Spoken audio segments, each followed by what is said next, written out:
어머니, 빨리 죽어야 속 편하지 않아요? 병원비만 들고. 맞아, 맞아. 며느리가 한 말입니다. 근데요, 이 말을 누구한테 했는지 아세요? 제 40년 지기 친구한테 했습니다. 같은 시장에서 장사하고 밥 나눠 먹고 서로 자식 결혼시킬 때 축의금 보태주던 그 친구요. 저는 영자네 집 앞 골목에 숨어서 그 대화를 다 들었습니다. 영자가 며느리한테 돈 봉투를 받으면서 이렇게 말하더라고요. 순자는 순에 빠져서 아무것도 모를 거야. 걱정 마. 여러분, 40년 우정이 2천만 원이었습니다. 저는 새벽 4시부터 일어나 국밥을 끓였습니다. 손이 갈라지고 허리가 휘어도 병원 한 번 못 가고 40년을 일했습니다. 그렇게 번 돈으로 아들 대학 보내고 결혼자금 대주고 40억짜리 강남 아파트를 샀습니다. 근데 그 집에서 저는 창고방에 쫓겨나서 찬밥에 김치만 먹었어요. 며느리는 손님들 앞에서 저를 이렇게 소개했습니다. 저희 집 파출부 아주머니예요. 국밥집 냄새가 아직도 나서요. 위암 3기 판정을 받았는데 수술비는커녕 요양원 팸플릿을 던지며 말했습니다. 거기서 기적이나 차고 계세요. 그런데요, 저는 안 죽었습니다. 오히려 그년들을 법정에 끌고 갔습니다. 제가 녹음기 하나로 뭘 잡아냈는지, 40년 친구가 왜 제 앞에서 무릎 꿇고 울었는지, 72살 할머니가 어떻게 이 미친 것들을 개박살 냈는지. 오늘의 사연 시작합니다. 구독과 좋아요 눌러주시면 여러분 댁에도 복이 들어옵니다. 안녕하세요. 저는 박순자입니다. 올해로 72이 됐어요. 평생 국밥집을 하며 살았는데 지금은 내가 번 돈으로 산 집에서 쫓겨날 처지가 됐습니다. 며느리한테 무시당하고 친구한테 배신당하고 아들한테 버림받는 게 어떤 건지 아세요? 제 기막힌 이야기를 한번 들어봐 주시겠어요? 거실에 손님들이 앉아 있었습니다. 수진이 회사 동료라고 했어요. 저는 부엌에서 과일을 깎아 쟁반에 담아들고 나갔습니다. 손님들 앞에 과일 쟁반을 내려놓는데 수진이가 저를 가리키며 말했습니다. 저희 집 파출부 아주머니예요. 저는 귀를 의심했습니다. 파출부라니, 내가 이 집 주인인데 파출부라니요. 손님들이 저를 위아래로 훑어보며 고개를 끄덕였습니다. 저는 너무 창피해서 얼굴이 화끈거렸지만 손님들 앞에서 싸울 수는 없었어요. 그래서 그냥 부엌으로 들어갔습니다. 손님들이 돌아가고 나서 수진이에게 따졌습니다. 수진아, 아까 그게 무슨 소리냐? 내가 왜 파출부야? 수진이는 설거지하던 손을 멈추고 저를 돌아봤습니다. 수진이의 눈빛이 차가웠어요.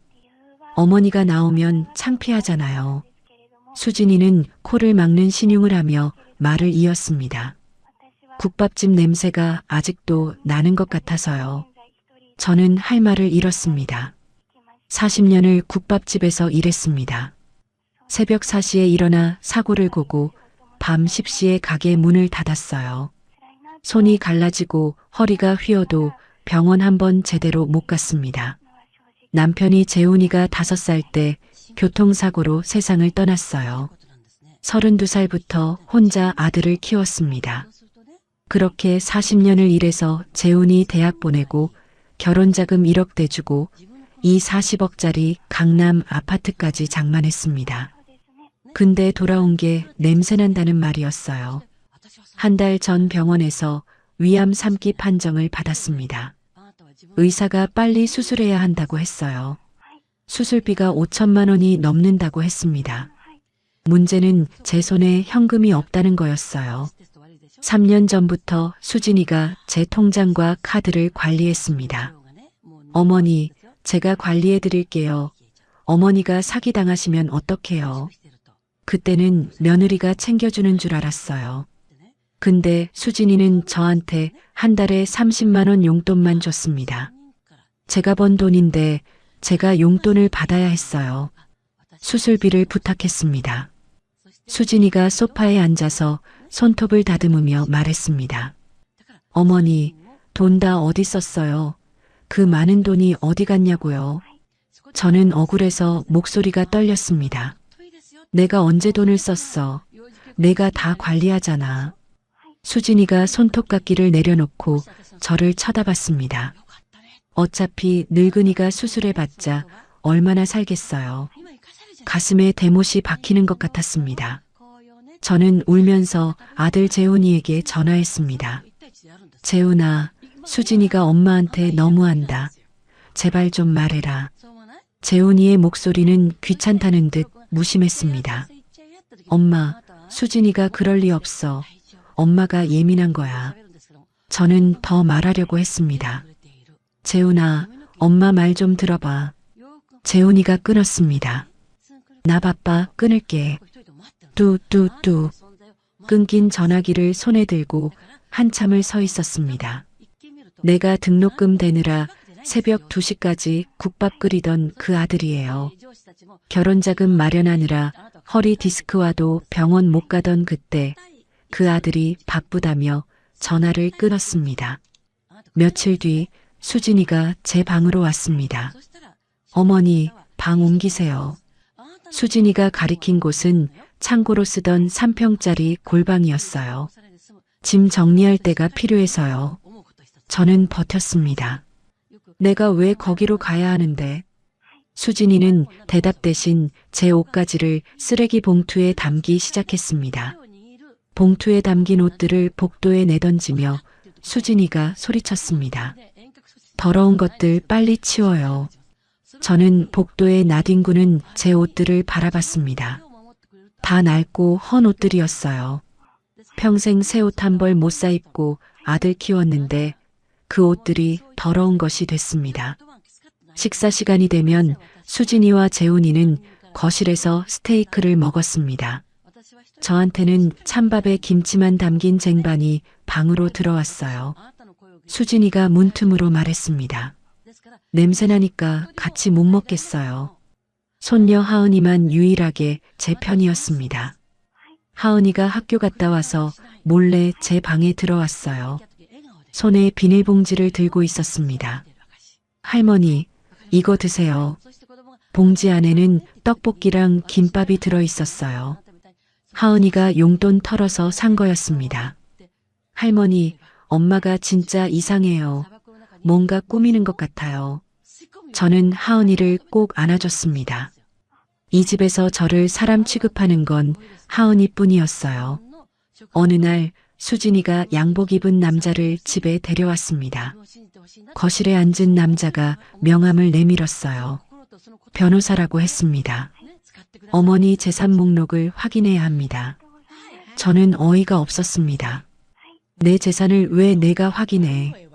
수진이가 옆에서 끼어들었습니다. 늙은이가 뭘 알아요? 치매 온 거 아니에요? 수진이가 제 어깨를 밀었습니다. 저는 비틀거리며 거실에서 밀려났어요. 그날 밤 화장실에 가려고 방문을 열었습니다. 복도에 불이 켜져 있었어요. 수진이가 제 방 서랍을 뒤지고 있었습니다. 통장과 도장을 찾는 것 같았어요. 눈이 마주쳤습니다. 수진이가 서랍을 탁 닫으며 말했습니다. 왜요? 내가 뭘 훔쳐요? 저는 할 말이 없었습니다. 내 집에서 내 물건을 뒤지는 며느리한테 할 말이 없었어요. 방으로 돌아와 문을 닫고 이불을 뒤집어 썼습니다. 눈물이 멈추지 않았어요. 억울하고 분해서 잠을 이룰 수 없었습니다. 새벽 3시에 휴대폰을 들었습니다. 40년 지기 친구 최영자에게 전화했어요. 영자야, 나 죽을 것 같아. 영자의 목소리가 다급해졌습니다. 순자야, 왜 무슨 일이야? 저는 울면서 그동안 있었던 일을 다 털어놓았습니다. 영자가 한숨을 쉬며 말했습니다. 세상에 어떻게 며느리가 그래. 영자의 목소리가 따뜻하게 느껴졌습니다. 순자야, 내가 도와줄게. 그 못된 며느리 내가 혼내줄 테니까 내일 당장 만나자. 저는 그 말에 한숨 돌렸습니다. 그래, 영자가 있잖아. 40년 친구 영자가 있으니까 괜찮을 거야. 그때는 정말 그렇게 믿었습니다. 다음 날 오후 영자를 만나러 나갔습니다. 우리가 젊을 때 장사하던 시장 근처 국밥집이었어요. 영자는 벌써 와서 자리를 잡고 있었습니다. 저를 보자마자 손을 흔들었어요. 순자야, 여기야. 자리에 앉자마자 눈물이 터졌습니다. 어젯밤 전화로 다 말했는데도 막상 얼굴을 보니까 또 서러웠어요. 영자가 제 손을 꼭 잡았습니다. 순자야, 울지 마. 내가 다 들어줄게. 저는 그동안 있었던 일을 처음부터 끝까지 이야기했습니다. 수진이가 저를 파출부라고 소개한 것, 창고방으로 쫓아낸 것, 찬밥만 먹게 한 것, 수술비를 안 내준다고 한 것. 영자는 듣다가 손을 부들부들 떨었어요. 세상에 어떻게 며느리가 그럴 수 있어. 영자가 탁자를 탁 쳤습니다. 그게 사람이야, 짐승이지, 짐승. 저는 휴지로 눈물을 닦으며 말했습니다. 영자야, 나 어떡해. 이제 어디로 가야 할지 모르겠어. 영자가 고개를 끄덕이며 진지하게 말했습니다. 순자야, 내가 도와줄게. 내가 법 좀 아는 사람이 있거든. 저는 희망이 생겼습니다. 영자가 말을 이었어요. 근데 순자야, 재산이 정확히 얼마나 있는지 알아야 방법을 찾지. 저는 의심 없이 대답했습니다. 아파트가 40억쯤 되고 보험이랑 예금 합치면 좀 있어. 영자가 눈을 반짝이며 물었습니다. 통장 잔액이랑 보험 내역, 등기부등본 같은 거 있어? 그거 봐야 정확히 알지. 40년 친구잖아요. 같은 시장에서 장사하고 밥 나눠 먹고 서로 자식 결혼시킬 때 축의금 보태주던 사이입니다. 저는 조금도 의심하지 않았어요. 다음 날 영자네 집에 가서 통장 사본이랑 보험 증권, 등기부등본까지 다 보여줬습니다. 영자가 서류를 꼼꼼히 살펴봤어요. 순자야, 이것밖에 없어? 더 있을 것 같은데. 저는 목소리를 낮추며 말했습니다. 영자야, 사실 비상금이 있어. 영자의 눈이 커졌어요. 얼마나? 3천만 원 정도 장롱 서랍 깊숙이 숨겨뒀어. 저는 영자의 귀에 대고 속삭였습니다. 금반지도 3개 있어. 남편이 준 결혼반지랑 재혼이 돌 때 해준 거랑 내가 50년 일해서 처음 산 거. 영자가 고개를 끄덕였습니다. 그래, 알았어. 내가 잘 알아볼게. 저는 영자를 믿었습니다. 이 세상에서 수진이한테 맞설 수 있게 도와줄 사람은 영자밖에 없다고 생각했어요. 일주일이 지났습니다. 그날 저녁 수진이가 갑자기 제 방문을 벌컥 열었어요. 어머니, 잠깐 나와보세요. 거실로 나가니 수진이가 소파에 앉아 저를 노려보고 있었습니다. 수진이의 입에서 나온 말에 저는 온몸이 얼어붙었어요. 어머니, 비상금 3천만 원 어디 숨겨뒀어요? 심장이 덜컥 내려앉았습니다. 수진이가 말을 이었어요. 금반지 3개도 있다면서요. 결혼반지랑 돌반지랑 하나 더. 정확한 액수, 정확한 개수. 영자한테만 말한 내용이었습니다. 저는 애써 모르는 척했어요. 누가 그래, 그런 거 없어. 수진이가 콧웃음을 쳤습니다. 없긴 뭐가 없어요. 수진이가 벌떡 일어나 제 방으로 들어갔습니다. 저는 뒤따라 들어갔어요. 수진이가 장롱 서랍을 하나씩 열기 시작했습니다. 여기 아니네, 여기도 아니고. 저는 수진이의 손을 잡으며 말렸습니다. 그만해, 제발 그만해. 수진이가 제 손을 뿌리쳤어요. 그리고 장롱 맨 아래 서랍, 옷 밑에 숨겨둔 보자기를 꺼냈습니다. 보자기를 풀자 금반지 3개가 나왔어요. 수진이가 금반지를 집어들며 말했습니다. 이거 내가 보관할게요. 어머니가 잃어버리면 어떡해요. 저는 수진이의 팔을 붙잡았습니다. 안 돼. 그건 내 거야. 내놔. 수진이가 금반지를 흔들며 비웃었습니다. 어머니, 이런 고물이 뭐가 그리 중요해요?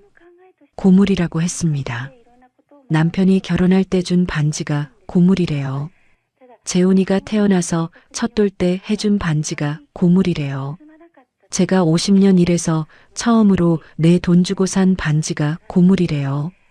수진이는 금반지를 주머니에 넣고 방을 나갔습니다. 저는 털썩 주저앉았어요. 머릿속이 복잡했습니다. 영자한테만 말한 건데 수진이가 어떻게 알았지? 설마 영자가? 아니야, 그럴 리 없어. 저는 스스로를 납득시켰습니다. 영자는 40년 친구야. 그럴 리가 없어. 며칠 뒤 수진이가 또 제 방에 왔습니다. 어머니, 도장 어디 있어요? 저는 대답하지 않았어요. 필요한 서류가 있어서요. 저는 고개를 저었습니다. 안 줘. 수진이가 코웃음을 치며 나갔어요. 찾으면 되죠 뭐. 그날 밤 도장을 다른 곳에 숨기려고 서랍을 열었습니다. 도장이 없었어요. 분명히 여기 넣어뒀는데 도장이 없어져 있었습니다. 저는 수진이에게 달려갔어요. 수진아, 내 도장 어디 있어? 수진이가 거실 소파에 앉아 휴대폰을 보며 대답했습니다. 뭔 도장이요? 내 인감 도장 말이야. 서랍에 있던 거. 수진이가 저를 쳐다보지도 않고 말했어요. 잃어버린 거 아니에요. 치매 아닌지 병원 가보세요. 저는 부들부들 떨렸습니다. 분명히 수진이가 가져간 건데 저한테 치매라고 하다니요. 아들 재훈이에게 전화했습니다. 재훈아, 수진이가 도장 가져갔어. 제발 좀 말려라. 재훈이의 대답은 한결같았어요. 엄마, 수진이 말 좀 들어. 다 엄마 잘 되라고 그러는 거야. 저는 목소리를 높였습니다. 잘 되라고? 엄마 도장 가져가는 게 잘 되라는 거야? 재훈이가 한숨을 쉬었어요. 엄마, 나도 바빠. 나중에 얘기해. 또 끊었습니다.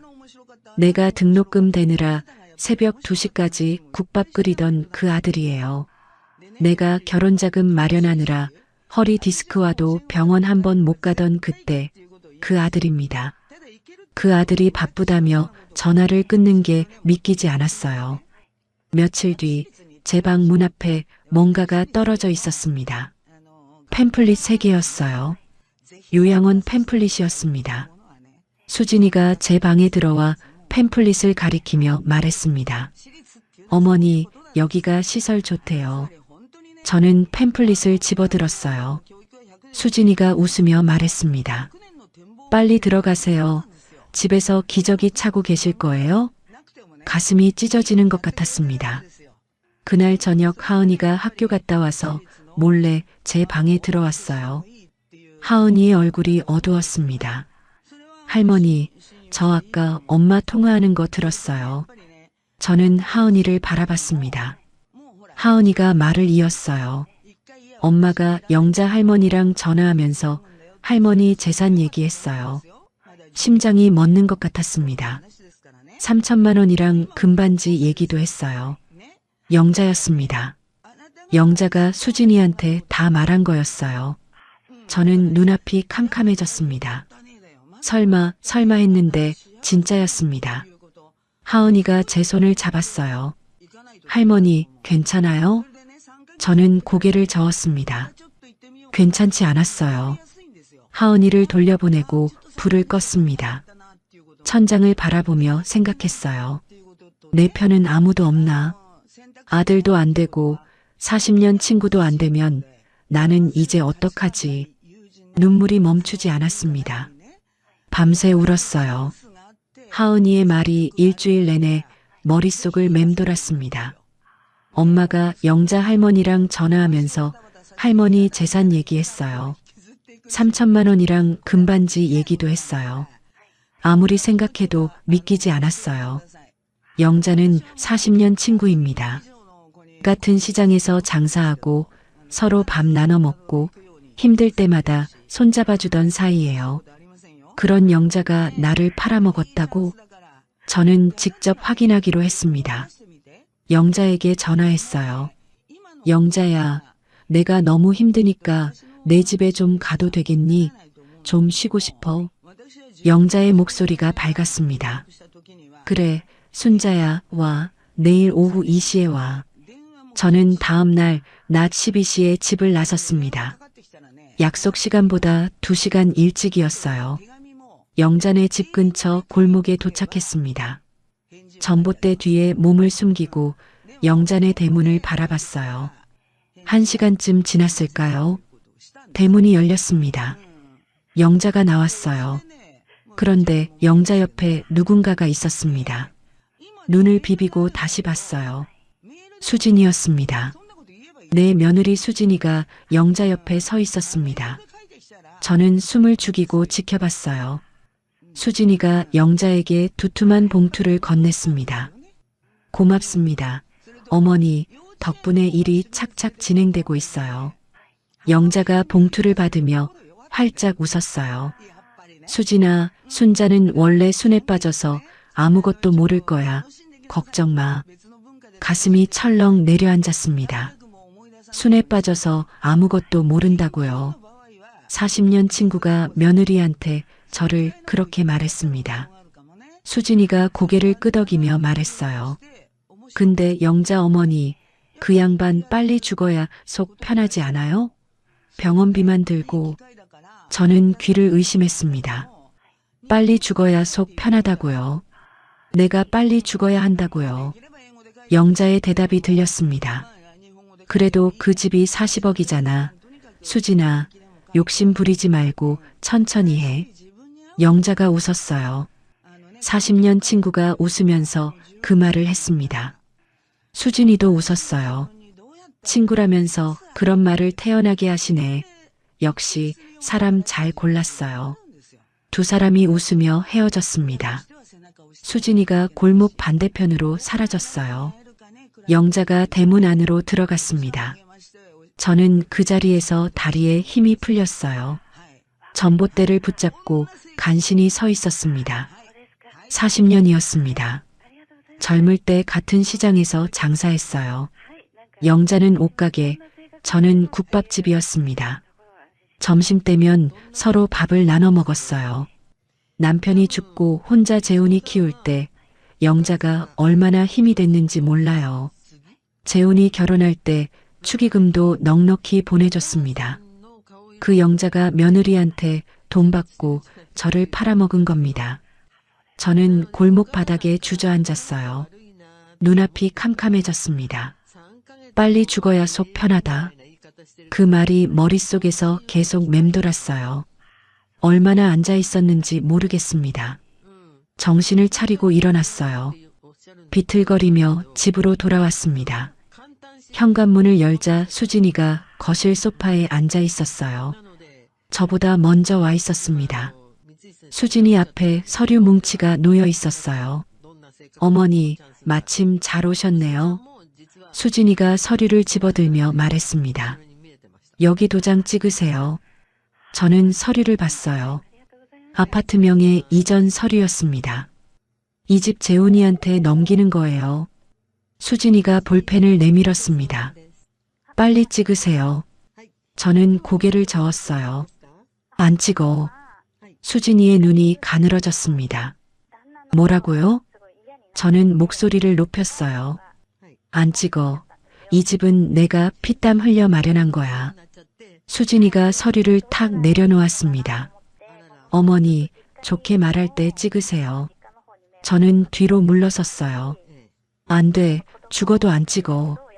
수진이가 벌떡 일어났습니다. 늙은이가 언제까지 살겠다고 이래요. 수진이가 저를 노려봤어요. 그냥 요양원 가서 기저귀나 차고 계세요. 그 순간 가슴이 찢어지는 것 같았습니다. 숨을 쉴 수가 없었어요. 심장이 쥐어짜이는 느낌이었습니다. 저는 가슴을 움켜쥐고 그 자리에 쓰러졌어요. 바닥이 차가웠습니다. 눈앞이 흐려졌어요. 수진이의 얼굴이 보였다가 사라졌습니다. 정신이 아득해졌어요. 눈을 떴을 때 하얀 천장이 보였습니다. 어디지? 여기가 어디지? 고개를 돌리니 주사줄이 팔에 꽂혀 있었어요. 병원이었습니다. 응급실 침대에 누워 있었어요. 의사가 다가왔습니다. 할머니, 정신 드세요? 저는 고개를 끄덕였어요. 의사가 진지한 표정으로 말했습니다. 스트레스로 인한 급성 위경련입니다. 의사가 제 손을 잡았어요. 할머니, 위암이 이미 3기예요. 더 이상 미루시면 안 됩니다. 빨리 수술 받으셔야 합니다. 저는 대답하지 못했어요. 수술비가 어디 있어요? 수진이가 안 내준다는데 누가 내요? 의사가 다른 환자를 보러 갔습니다.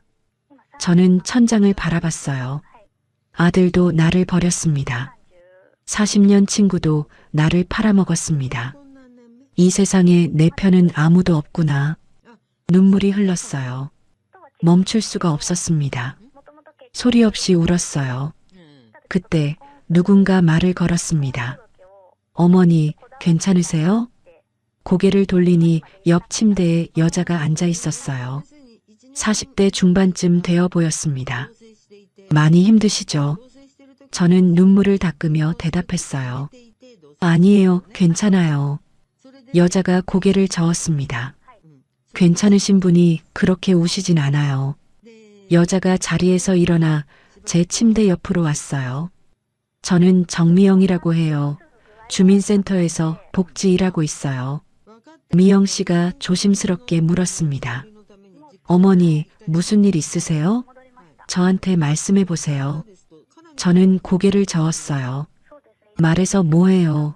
누가 도와주지도 않는데. 미영 씨가 제 손을 잡았습니다. 어머니, 저는 그런 분들 돕는 일이에요. 말씀해 보세요. 따뜻한 손이었어요. 오랜만에 느끼는 온기였습니다. 저는 울면서 그동안 있었던 일을 다 털어놓았어요. 며느리가 저를 파출부라고 소개한 것, 창고방으로 쫓아낸 것, 금반지를 빼앗은 것, 도장을 훔쳐간 것, 40년 친구가 돈 받고 제 재산 정보를 넘긴 것, 아들이 전화를 끊어버린 것, 다 말했습니다. 미영 씨는 끝까지 들어줬어요. 미영 씨의 눈에도 눈물이 고여 있었습니다. 어머니, 많이 힘드셨겠어요. 미영 씨가 제 손을 꼭 잡았어요. 어머니, 포기하지 마세요. 저는 고개를 저었습니다. 포기 안 하면 뭐해요? 어떻게 해야 하는지 모르겠어요. 미영 씨가 진지하게 말했어요. 어머니, 무료 법률 상담소라는 데가 있어요. 저는 미영 씨를 바라봤습니다. 거기 가시면 변호사 선생님이 도와주세요. 돈 안 받아요. 미영 씨가 제 손을 더 세게 잡았어요. 어머니, 제가 연결해 드릴게요. 포기하시면 안 돼요. 저는 미영 씨의 눈을 바라봤습니다. 진심이었어요. 처음 보는 사람인데 진심으로 걱정해주고 있었습니다. 눈물이 또 흘렀어요. 이번에는 다른 눈물이었습니다. 미영 씨가 웃으며 말했어요. 어머니, 혼자가 아니에요. 도움받을 수 있어요. 저는 미영 씨의 손을 꼭 잡았습니다. 고마워요. 정말 고마워요. 처음으로 한 줄기 빛이 보였어요. 캄캄한 어둠 속에서 작은 불빛 하나가 켜진 것 같았습니다. 퇴원 후 이틀 뒤 저는 정미영 씨가 알려준 주소를 찾아갔습니다. 주민센터 건물 3층에 무료 법률 상담소가 있었어요. 좁은 복도를 지나 문을 열었습니다. 작은 사무실 안에 책상 2개가 놓여 있었어요. 한쪽 책상에 50대 중반쯤 되어 보이는 남자가 앉아 있었습니다. 저를 보더니 일어섰어요. 박순자 씨 맞으시죠? 정미영 씨한테 연락받았습니다. 남자가 손을 내밀었습니다. 조현우 변호사입니다. 저는 어색하게 악수를 했어요. 변호사라는 사람을 만나본 건 처음이었습니다. 조 변호사가 맞은편 의자를 가리켰어요. 앉으세요. 편하게 말씀해 주세요. 저는 자리에 앉았습니다. 어디서부터 말해야 할지 몰랐어요. 조 변호사가 기다려줬습니다. 저는 천천히 입을 열었어요. 며느리가 저를 파출부라고 소개한 것부터 시작했습니다. 창고방으로 쫓겨난 것, 찬밥만 먹은 것, 금반지를 빼앗긴 것, 도장이 없어진 것, 요양원 팸플릿을 던진 것, 40년 친구가 돈 받고 제 재산 정보를 넘긴 것, 골목에서 들은 그 말, 빨리 죽어야 속 편하다는 말까지 2시간 동안 말했습니다. 조 변호사는 끝까지 들어줬어요. 중간에 한 번도 끊지 않았습니다. 제 이야기가 끝나자 조 변호사가 입을 열었어요. 할머니, 많이 힘드셨겠습니다. 조 변호사의 눈이 젖어 있었습니다. 저도 어머니가 비슷한 일을 당하셨어요. 저는 조 변호사를 바라봤어요. 제 어머니도 평생 장사하셔서 집 한 채 마련하셨는데 형수가 빼앗으려고 했습니다. 조 변호사가 주먹을 쥐었어요. 그때 제가 법을 몰라서 아무것도 못했어요. 그래서 변호사가 됐습니다. 조 변호사가 저를 똑바로 바라봤습니다. 할머니, 포기하지 마세요. 제가 끝까지 돕겠습니다. 저는 눈물이 났어요. 처음으로 누군가 제 편이 되어주겠다고 했습니다. 조 변호사가 수첩을 꺼내며 말했어요. 할머니, 인감도장이 없어졌다고 하셨죠? 저는 고개를 끄덕였습니다. 며느리분이 그 도장으로 서류를 만들면 사문서 위조입니다. 저는 귀를 쫑긋 세웠어요. 사문서 위조가 뭐예요? 조 변호사가 쉽게 설명해 줬습니다. 할머니 허락 없이 도장 찍어서 서류 만들면 범죄라는 뜻이에요. 저는 고개를 끄덕였어요. 그리고 친구분이 돈 받고 재산 정보를 넘겼다면 그것도 사기 공모가 됩니다. 조 변호사가 수첩에 뭔가를 적었어요. 문제는 증거입니다. 저는 조 변호사를 바라봤습니다. 증거가 있어야 고소할 수 있어요. 할머니가 골목에서 들은 대화, 그걸 증명할 방법이 필요합니다. 저는 고개를 떨궜어요. 제가 들은 걸 어떻게 증명해요? 조 변호사가 고개를 끄덕였습니다. 녹음하시면 됩니다. 저는 눈이 커졌어요. 녹음이요? 네, 휴대폰으로 대화를 녹음하시면 증거가 됩니다. 조 변호사가 말을 이었어요. 친구분을 다시 만나서 대화하시면서 녹음하세요. 저는 휴대폰을 꺼냈습니다. 녹음을 어떻게 하는지 몰랐어요. 조 변호사가 웃으며 말했습니다. 손녀분이 계시다고 하셨죠? 손녀분한테 배우세요. 집에 돌아오니 하은이가 기다리고 있었습니다. 할머니, 어디 갔다 왔어요? 저는 하은이를 방으로 데려갔어요. 문을 닫고 작은 목소리로 말했습니다. 하은아, 할머니 좀 도와줄 수 있겠니? 하은이가 고개를 끄덕였어요. 할머니, 당연하죠. 뭔데요? 저는 휴대폰을 내밀었습니다. 녹음하는 법 좀 알려줘. 하은이가 휴대폰을 받아들었어요. 여기 이 버튼 누르면 녹음돼요. 하은이가 버튼을 가리켰습니다. 빨간 동그라미 보이죠? 이거 누르면 녹음 시작이에요. 저는 몇 번 연습했어요. 버튼을 누르고 멈추고 다시 누르고. 하은이가 제 손을 잡았습니다. 할머니, 무슨 일이에요? 저한테 말해줘요.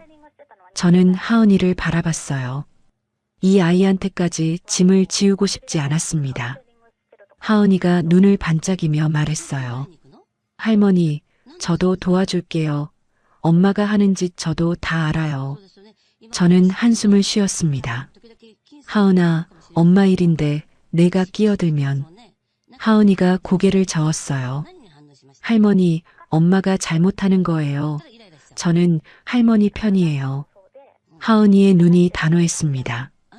제가 엄마 서재에서 이상한 서류 봤어요. 저는 눈이 커졌어요. 무슨 서류? 하은이가 휴대폰을 꺼냈습니다. 사진 찍어놨어요. 하은이가 사진을 보여줬어요. 종이에 뭔가가 적혀 있었습니다. 저는 글씨를 읽었어요. 박순자 재산 현황 마이너스 아파트 40억, 보험 5천만 원, 비상금 3천만 원, 금반지 3개. 그 밑에 또 글씨가 있었습니다. 정보 제공대가 마이너스 2천만 원, 1차 1천만 원 지급 완료, 2차 1천만 원 증명의 이전 후 지급. 각서였습니다. 영자가 수진이한테 제 재산 정보를 넘긴 대가로 2천만 원을 받기로 한 각서였어요. 손이 떨렸습니다. 40년 우정이 2천만 원이었습니다. 하은이가 제 손을 잡았어요. 할머니, 이거 증거되는 거죠? 저는 고개를 끄덕였습니다. 하은아, 고맙다. 정말 고맙다. 하은이가 웃었어요. 할머니, 이제 녹음만 하면 되는 거죠? 저는 영자에게 전화했습니다. 영자야, 나 요즘 너무 힘들어. 한 번만 더 만나자. 영자의 목소리가 밝았어요. 그래, 순자야, 내가 갈게. 내일 보자. 다음 날 동네 분식집에서 영자를 만났습니다. 저는 주머니 속 휴대폰의 녹음 버튼을 누른 채 자리에 앉았어요. 영자가 먼저 입을 열었습니다. 순자야, 많이 힘들지? 얼굴이 안 좋아 보여. 저는 고개를 끄덕였어요. 영자야, 수진이가 나 요양원 보내려고 해. 영자가 손을 내저었습니다. 에이, 그럴 리가.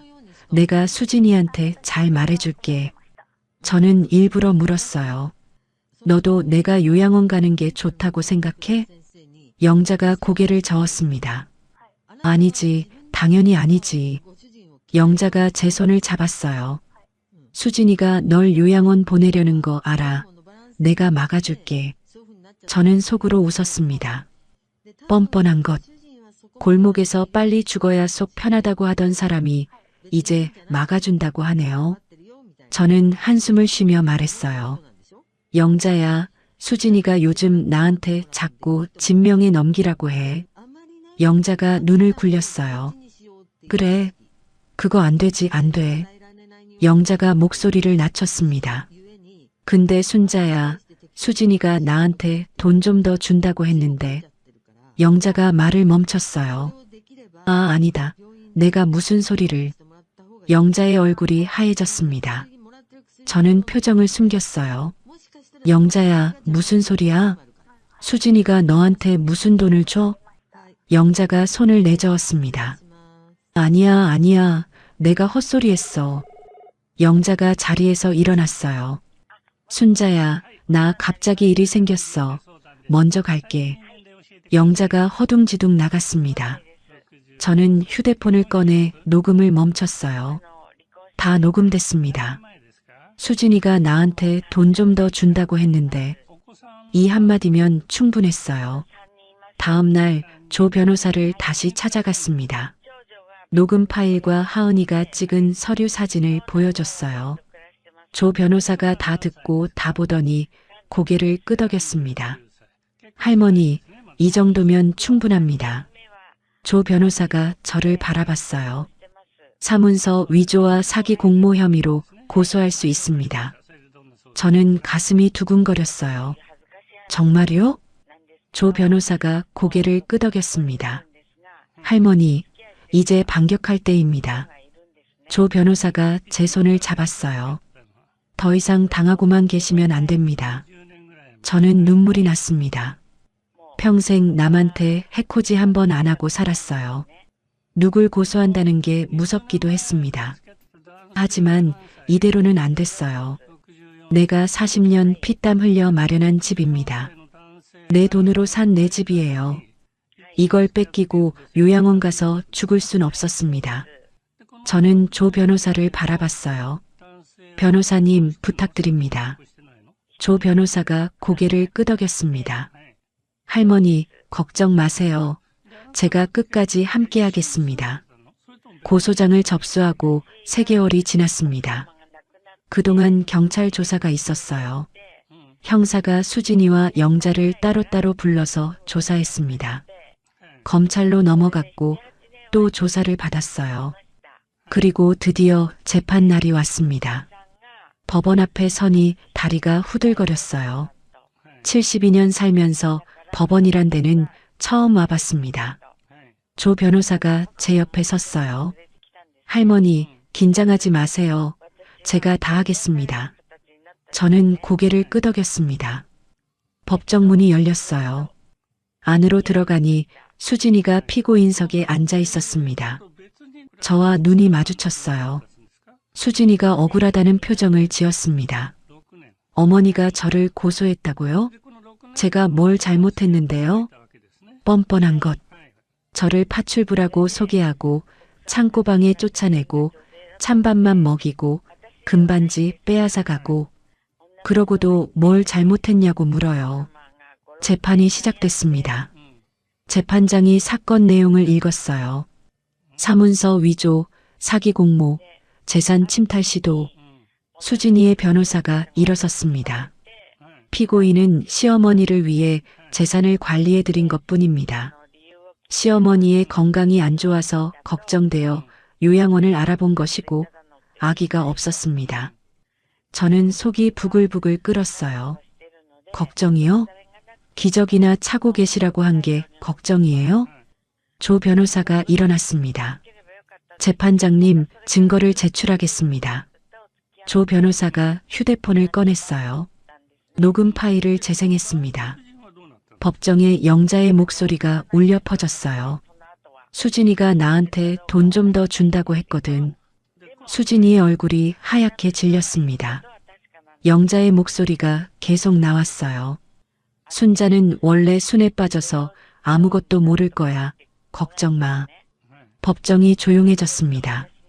조 변호사가 서류를 제출했어요. 이것은 공범 최영자가 작성한 각서입니다. 재판장이 서류를 받아들었습니다. 박순자 재산 현황, 정보 제공대가 2천만 원. 재판장이 수진이를 바라봤어요. 피고인, 이 각서에 대해 할 말이 있습니까? 수진이가 입을 열었다 닫았습니다. 아무 말도 못했어요. 조 변호사가 말을 이었습니다.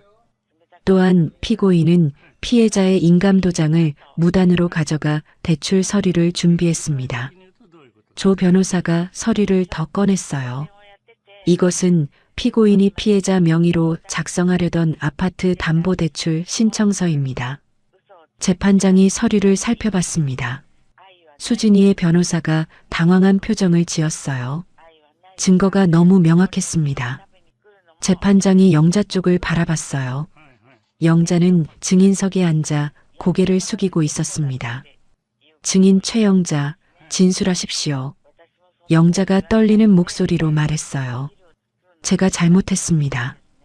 영자가 울기 시작했습니다. 제가 빚이 있어서 수진이의 제안에 넘어갔습니다. 영자가 저를 바라봤어요. 순자야, 미안해. 정말 미안해. 저는 영자를 바라보지 않았습니다. 40년 우정이 2천만 원이었던 사람이에요. 미안하다는 말로 될 일이 아니었습니다. 재판이 끝났어요. 재판장이 판결을 내렸습니다. 피고인 이수진에게 사문서 위조 혐의로 징역 1년에 집행유예 2년을 선고합니다. 수진이가 고개를 떨궜어요. 공범 최영자에게는 사기 공모 혐의로 벌금 1천만 원을 선고합니다. 재판장이 저를 바라봤습니다. 피해자 박순자 씨의 재산은 원상복구됩니다. 저는 눈물이 났어요. 이겼습니다. 72살 할머니가 이겼어요. 법정을 나왔습니다. 복도에 누군가 서 있었어요. 재훈이었습니다. 재훈이가 저를 보더니 그 자리에서 무릎을 꿇었어요. 엄마. 재훈이의 눈에서 눈물이 흘렀습니다. 엄마, 정말 죄송해요. 재훈이가 바닥에 이마를 찧었어요. 제가 눈이 멀었어요. 엄마가 평생 고생한 거 다 알면서 수진이 말만 들었어요. 재훈이가 고개를 들었습니다. 때려주세요. 엄마, 저 때려주세요. 저는 재훈이의 머리를 내려다봤어요. 재훈아. 재훈이가 저를 올려다봤습니다. 네가 엄마한테 바빠서 전화 끊을 때 엄마는 죽고 싶었다. 재훈이가 다시 이마를 바닥에 찧었어요. 잘못했습니다. 엄마 잘못했습니다. 재훈이가 통곡했습니다. 저도 울었어요. 내가 새벽 2시까지 국밥 끓이면서 키운 아들이에요. 손이 갈라지고 허리가 휘도록 일해서 대학 보낸 아들입니다. 그 아들이 무릎 꿇고 우는 모습을 보니까 가슴이 찢어졌어요. 미운 마음도 있었지만 그래도 내 새끼였습니다. 저는 재훈이의 팔을 잡아 일으켰어요. 일어나라. 재훈이가 고개를 들었습니다. 엄마, 이제 알았으면 됐다. 저는 재훈이의 눈물을 닦아줬어요. 다시는 엄마 속 썩이지 마라. 재훈이가 고개를 끄덕였습니다. 네, 엄마 다시는 안 그럴게요. 그때 하은이가 달려왔어요. 할머니, 하은이가 제 손을 꼭 잡았습니다. 할머니, 정말 대단해요. 할머니가 영웅이에요. 저는 하은이를 안아줬어요. 하은아, 내 덕분이다. 내가 증거 찾아줘서 이긴 거야. 하은이가 웃었습니다. 조 변호사가 다가왔어요. 할머니, 축하드립니다. 조 변호사가 손을 내밀었습니다. 할머니의 용기가 만들어낸 결과입니다. 저는 조 변호사의 손을 잡았어요. 변호사님, 정말 감사합니다. 정미영 씨도 법원까지 와 있었어요. 어머니, 정말 잘하셨어요. 미영 씨가 환하게 웃었습니다. 이제 건강 챙기셔야죠. 저는 고개를 끄덕였어요. 맞아요. 이제 수술 받아야 해요. 법원을 나왔습니다. 하늘을 올려다봤어요. 파란 하늘이었습니다. 내가 해냈어요. 70평생 처음으로 나를 위해 싸웠습니다. 그리고 이겼어요. 눈물이 쏟아졌습니다. 40년 동안 새벽부터 밤까지 일만 했어요. 남한테 해코지 한 번 안 하고 아들 하나 잘 키우려고 뼈 빠지게 일했습니다. 근데 그렇게 살아도 당할 건 당하더라고요. 참기만 하면 안 되는 거였어요. 싸워야 했습니다. 40억 강남 아파트는 온전히 제 명의로 지켜졌어요. 수진이가 빼앗아간 금반지도 압수 후 돌려받았습니다. 남편이 준 결혼 반지, 재훈이 돌 때 해준 반지, 내가 50년 일해서 처음 산 반지, 다 돌아왔어요. 그날 저녁 하은이와 재훈이와 함께 식당에 갔습니다.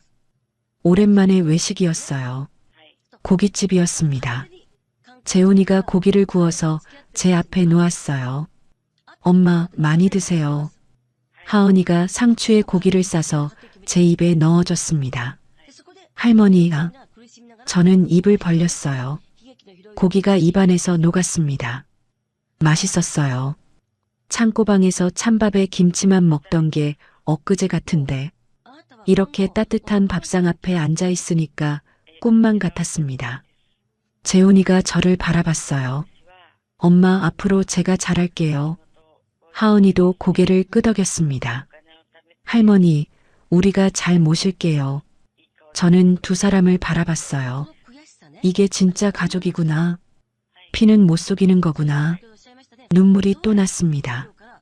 이번에는 기쁜 눈물이었어요. 재판이 끝나고 일주일 후 저는 대학병원에 입원했습니다. 미뤄왔던 위암 수술을 받아야 했어요. 입원 수속을 하는데 손이 떨렸습니다. 재훈이가 옆에서 서류를 대신 작성해줬어요. 엄마, 걱정 마세요. 제가 다 할게요. 병실에 짐을 풀고 침대에 누웠습니다. 하얀 천장을 바라봤어요. 이제 진짜 수술이구나.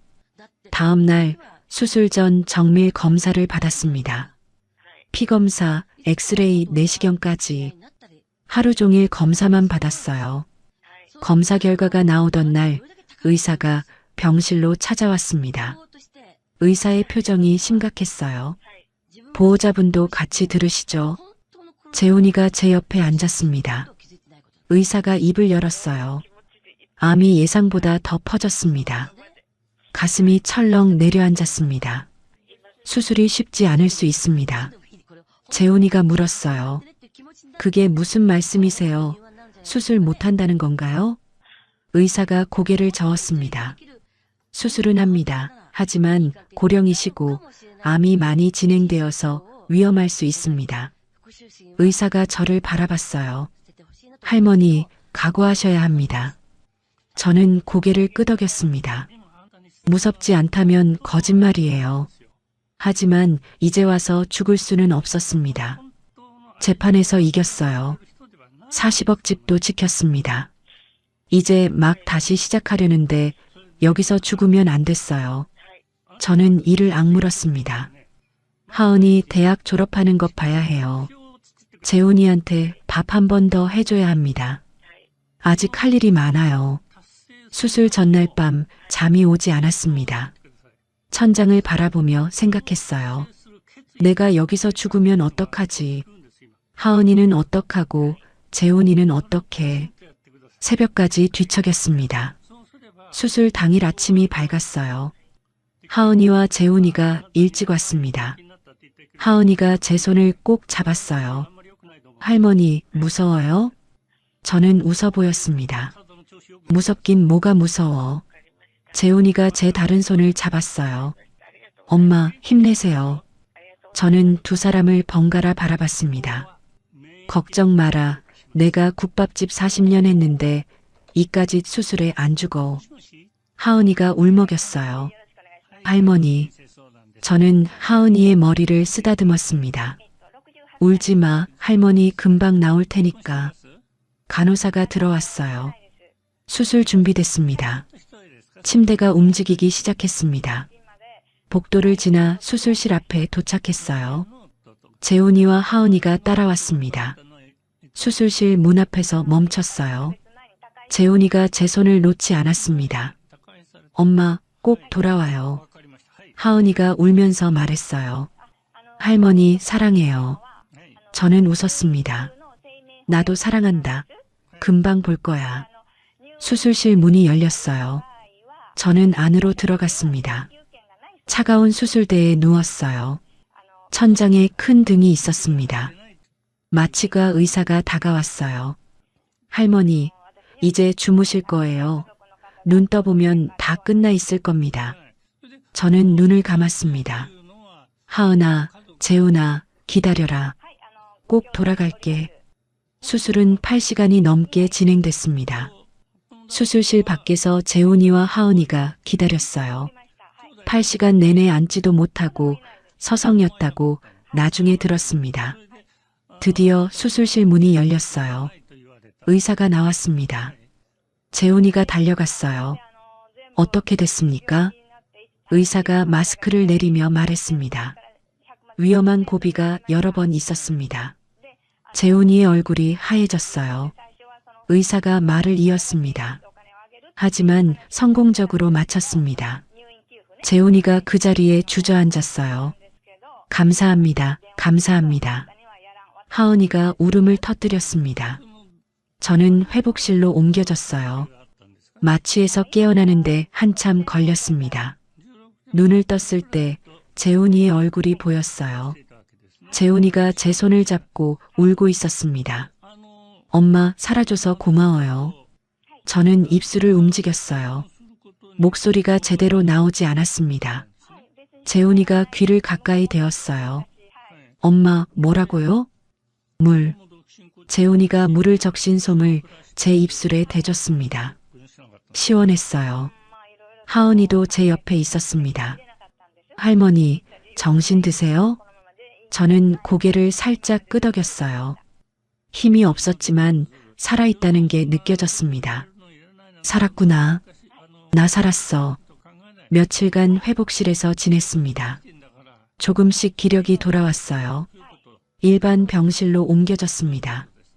이제 괜찮겠지 싶었어요. 그런데 수술 3일 후였습니다. 갑자기 온몸이 불덩이처럼 뜨거워졌어요. 열이 40도가 넘게 올랐습니다. 의사가 급하게 달려왔어요. 합병증입니다. 의사의 표정이 어두웠습니다. 중환자실로 옮겨야 합니다. 재훈이가 의사를 붙잡았어요. 합병증이요? 수술 잘 됐다면서요. 의사가 고개를 저었습니다. 고령이시고 체력이 약해서 감염이 생겼습니다. 저는 다시 침대에 실려 중환자실로 옮겨졌어요. 중환자실은 조용했습니다. 기계 소리만 규칙적으로 울렸어요. 삐, 삐, 삐. 천장을 바라봤습니다. 이렇게 죽는 건가? 아직 할 일이 많은데. 두려움이 밀려왔어요. 하은이 졸업 못 보면 어떡해. 재훈이한테 미역국 한 번 더 끓여주고 싶었는데 열이 떨어지지 않았습니다. 하루가 지나고 이틀이 지났어요. 열은 계속 40도를 오르내렸습니다. 하은이가 면회 시간마다 왔어요.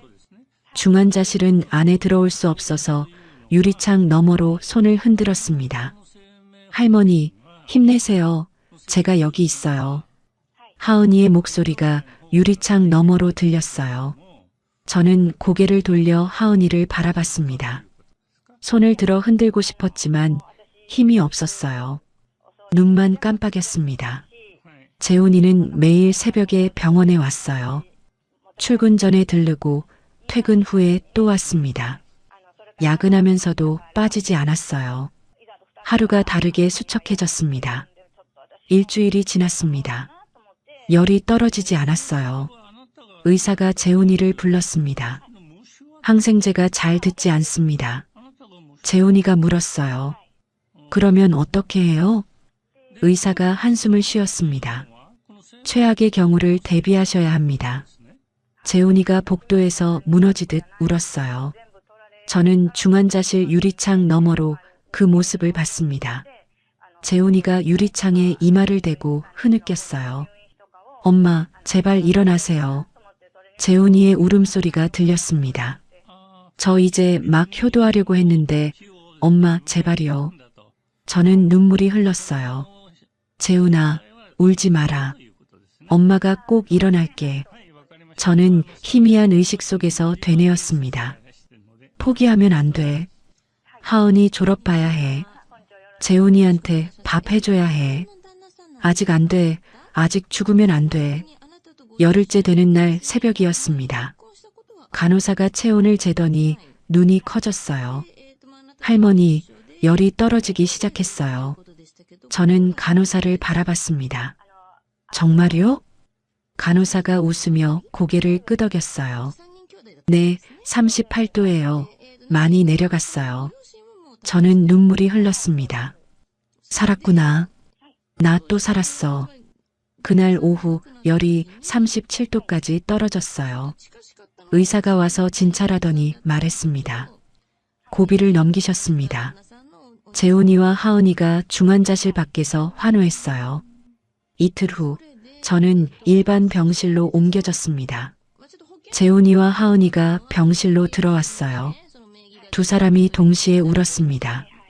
하은이가 제 손을 잡았어요. 할머니, 이겼어요. 또 이겼어요. 재훈이가 제 다른 손을 잡았습니다. 엄마, 정말 대단해요. 저는 두 사람을 바라봤어요. 내가 말했잖아. 국밥집 40년 한 사람이 이까짓 것에 안 죽는다고. 세 사람이 함께 웃었습니다. 웃음 속에 눈물이 섞여 있었어요. 일반 병실로 옮긴 후 일주일이 지났습니다. 의사가 회진을 왔어요. 제 상태를 살펴보더니 고개를 끄덕였습니다. 할머니, 기적적인 회복입니다. 의사가 웃으며 말했어요. 할머니의 생존 의지가 대단합니다. 보통 분들은 이렇게 빨리 회복 못하세요. 저는 웃었습니다. 국밥집 40년 한 사람이에요. 독하죠. 의사도 웃었어요. 그날 오후 정미영 씨가 병문안을 왔습니다. 과일 바구니를 들고 병실 문을 열었어요. 어머니, 많이 좋아지셨네요. 미영 씨가 환하게 웃었습니다. 저는 침대에서 몸을 일으켰어요. 미영 씨, 와줘서 고마워요. 미영 씨가 의자를 끌어다 앉았습니다. 어머니, 제가 좋은 소식 가져왔어요. 미영 씨가 서류를 꺼냈어요. 암 환자분들을 위한 정부 지원금이 있어요. 저는 서류를 받아들었습니다. 이거 신청하시면 병원비 많이 줄어들어요. 미영 씨가 하나하나 설명해 줬어요. 의료비 감면 제도, 정부 지원금, 건강보험 혜택까지 저는 이런 게 있는 줄도 몰랐습니다. 미영 씨, 정말 고마워요. 미영 씨 아니었으면 어떻게 됐을지 몰라요. 미영 씨가 손을 내저었어요. 어머니가 용기 내신 거예요. 저는 옆에서 도와드린 것뿐이에요. 미영 씨 덕분에 병원비 부담이 많이 줄었습니다. 며칠 후 조 변호사가 찾아왔어요. 병실 문을 열고 들어오더니 웃으며 말했습니다. 할머니, 좋은 소식 가져왔습니다. 조 변호사가 서류를 내밀었어요.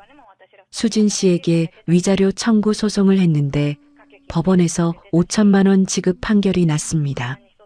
저는 눈이 커졌습니다. 5천만 원이요? 조 변호사가 고개를 끄덕였어요. 네, 할머니가 받으신 정신적 피해에 대한 배상입니다.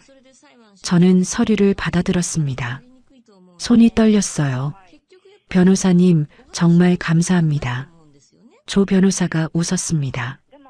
할머니가 끝까지 포기 안 하신 덕분입니다. 재훈이는 수진이와 정식으로 이혼했습니다. 이혼 서류가 처리된 날, 재훈이가 병실에 왔어요. 엄마, 이혼했어요. 재훈이의 표정이 담담했습니다. 하은이 양육권은 제가 가져왔어요. 저는 재훈이를 바라봤어요. 잘했다. 재훈이가 고개를 끄덕였습니다. 수진이는 짐 싸서 나갔어요.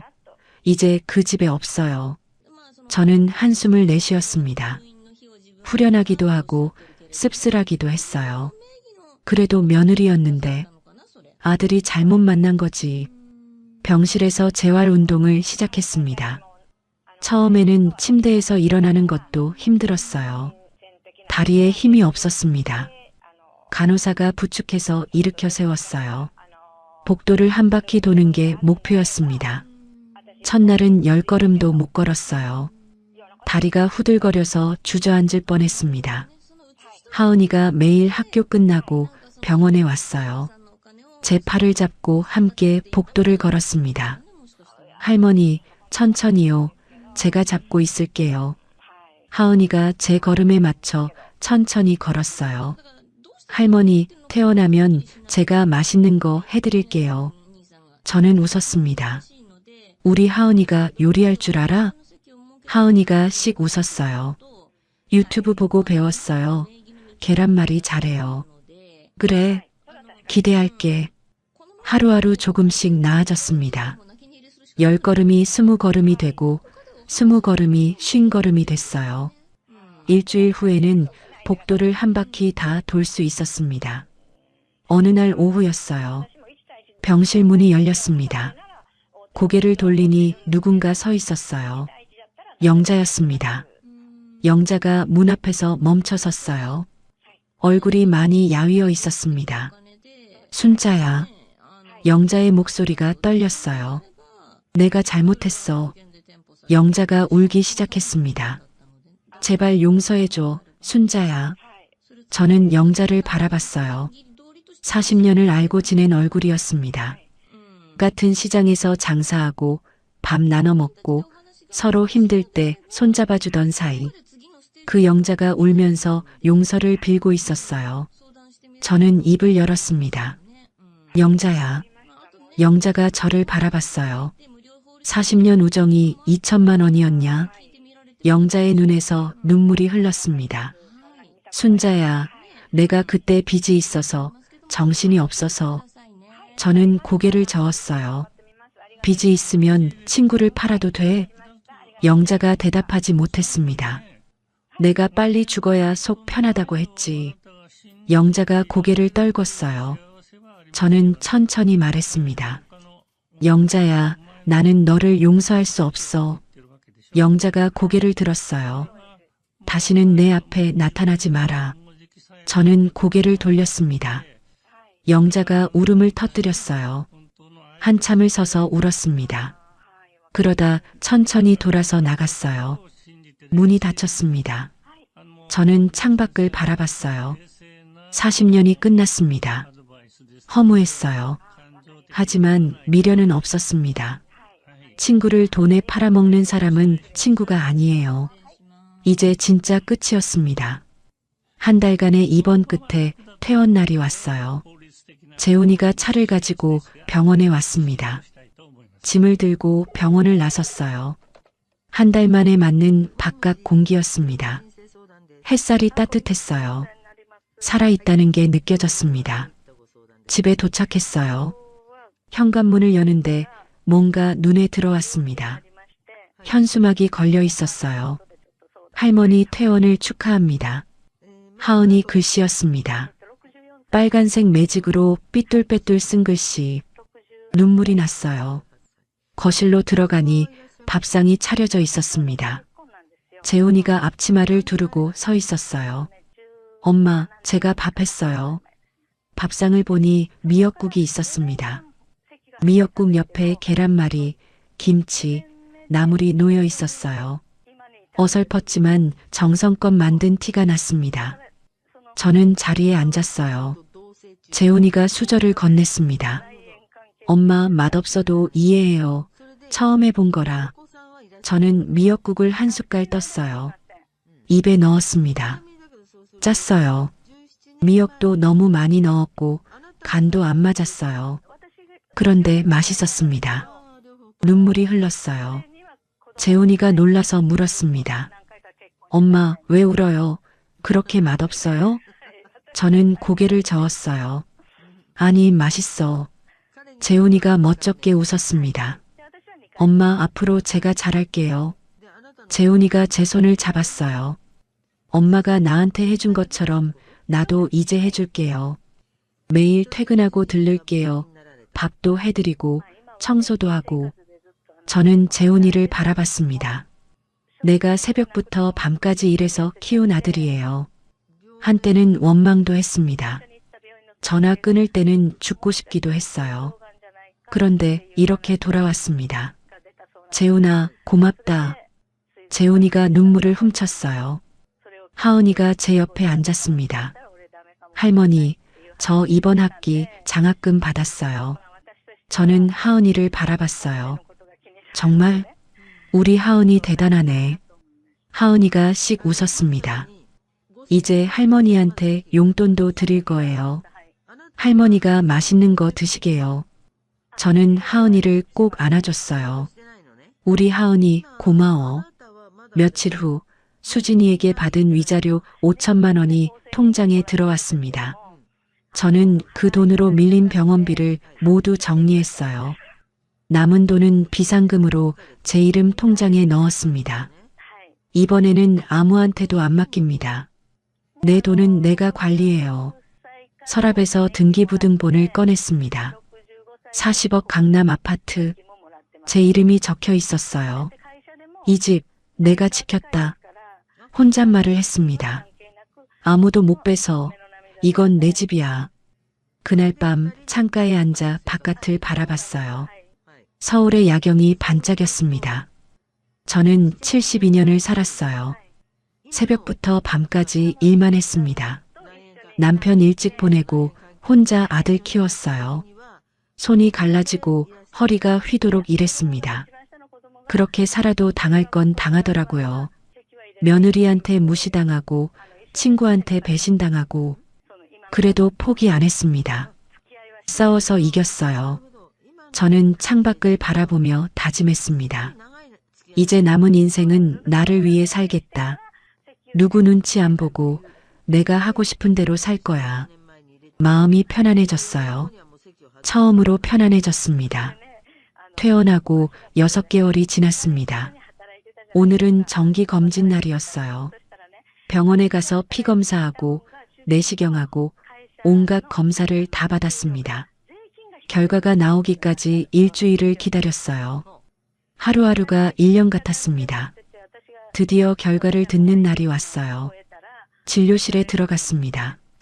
의사가 컴퓨터 화면을 보다가 저를 바라봤어요. 할머니, 좋은 소식입니다. 저는 숨을 죽였어요. 의사가 웃으며 말했습니다. 암세포가 더 이상 보이지 않습니다. 귀를 의심했어요. 완치 판정입니다, 할머니. 저는 아무 말도 못했습니다. 눈물만 흘렀어요. 감사합니다, 감사합니다.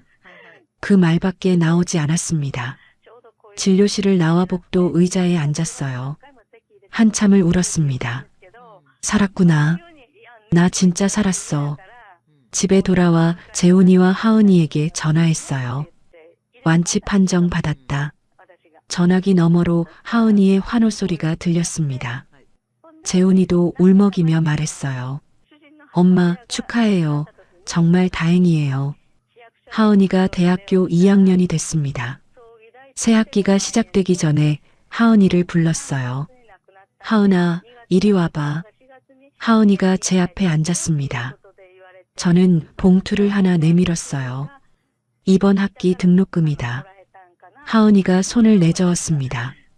할머니, 저 장학금 받잖아요. 괜찮아요. 저는 봉투를 하은이 손에 쥐어줬어요. 장학금은 내 용돈 해라. 등록금은 할머니가 낸다. 하은이가 봉투를 받아들었습니다. 우리 하은이 공부 열심히 하고 좋은 사람 만나라. 하은이가 저를 꼭 안았어요. 할머니, 고마워요. 사랑해요. 나도 사랑한다. 재훈이는 매주 주말마다 집에 왔습니다. 토요일 저녁이면 어김없이 현관문이 열렸어요. 엄마, 나왔어요. 재훈이가 장을 봐서 왔습니다. 둘이 같이 저녁을 만들었어요. 재훈이가 야채를 썰고 저는 국을 끓였습니다. 밥상 앞에 마주 앉아 이런저런 얘기를 나눴어요. 예전에는 못했던 얘기들이었습니다. 엄마, 나 어렸을 때 엄마가 새벽에 나가면 무서웠어요. 재훈이가 국을 먹으며 말했어요. 근데 엄마가 항상 아침에 밥 차려놓고 가잖아요. 그거 먹으면서 울었어요. 저는 재훈이를 바라봤습니다. 울긴 왜 울어? 엄마 보고 싶어서요. 재훈이가 웃었어요. 저도 웃었습니다. 이렇게 얘기할 수 있게 되기까지 참 오래 걸렸어요. 어느 날 정미영 씨한테 전화가 왔습니다. 어머니, 잘 지내시죠? 네, 미영 씨 덕분에 잘 지내요. 미영 씨가 말을 이었어요. 어머니, 부탁드릴 게 있어요. 뭔데요? 주민센터에서 노인 권익보호 강연을 하는데 어머니 경험을 나눠주실 수 있으세요? 저는 잠시 생각했습니다. 비슷한 처지의 어르신들이 많거든요. 어머니 이야기가 큰 힘이 될 것 같아요. 저는 고개를 끄덕였어요. 알겠어요, 할게요. 강연 날이 왔습니다. 주민센터 강당에 어르신들이 가득 앉아 있었어요. 저는 단상에 올라갔습니다. 다리가 떨렸어요. 사람들 앞에서 말해본 적이 없었습니다. 저는 천천히 입을 열었어요. 안녕하세요. 저는 박순자입니다. 올해 73이에요. 강당이 조용해졌습니다. 저는 며느리한테 당하고 40년 친구한테 배신당했어요. 어르신들이 저를 바라봤습니다. 근데 저는 참지 않았어요. 싸웠습니다. 저는 그동안 있었던 일을 이야기했어요. 파출부라고 불린 것, 창고방에 쫓겨난 것, 금반지 빼앗긴 것, 친구가 돈 받고 재산 정보를 넘긴 것, 아들이 전화 끄는 것, 그리고 법정에서 이긴 것까지 다 말했습니다. 어르신들 눈에 눈물이 고였어요. 한 할머니가 손을 들었습니다. 저도 비슷한 일 당했어요.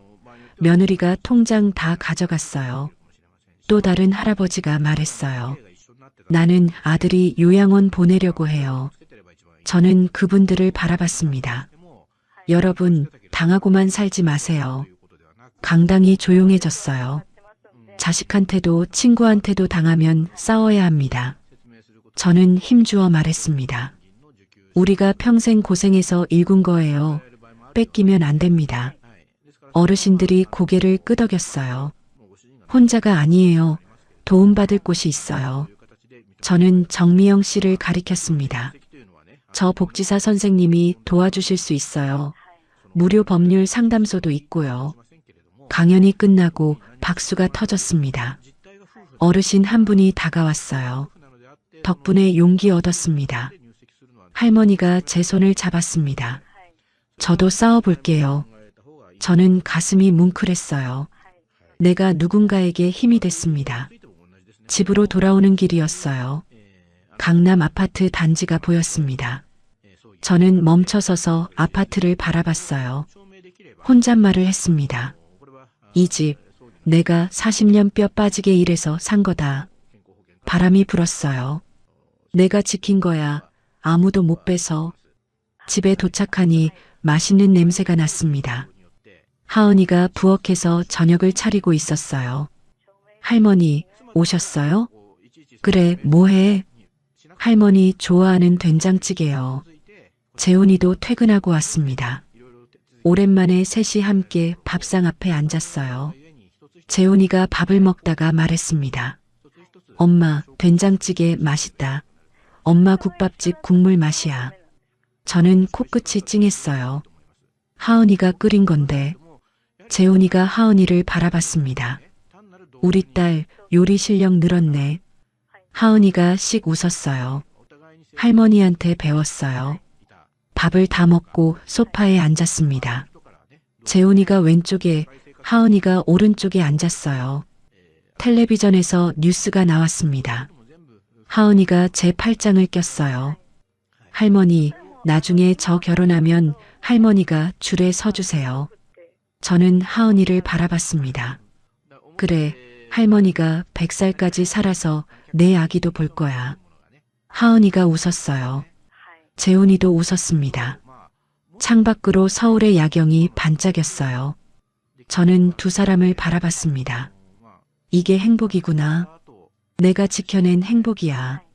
눈물이 났어요. 서러운 눈물이 아니었습니다. 기쁜 눈물이었어요. 저는 눈을 감았습니다. 속으로 말했어요. 고마워. 포기하지 않은 나 자신에게. 입가에 미소가 번졌습니다. 아우트로. 여러분, 오늘 사연 어떠셨어요? 저 박순자는 평생 남 좋은 일만 하고 살았습니다. 그래도 당할 건 당하더라고요. 그런데 말이에요. 참기만 하면 안 되는 거였어요. 싸워야 합니다. 우리가 평생 고생해서 일군 건데 뺏기면 안 돼요. 여러분도 힘드시면 참지 마세요. 도움받을 곳이 있어요. 혼자가 아닙니다. 구독과 좋아요, 알림 설정을 눌러주시면 여러분께도 순자처럼 진정한 행복이 찾아올 거예요.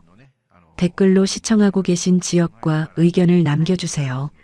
순자네 사연 다음에도 재미있는 사연으로 찾아뵙겠습니다. 항상 건강하시고 행복하세요. 감사합니다.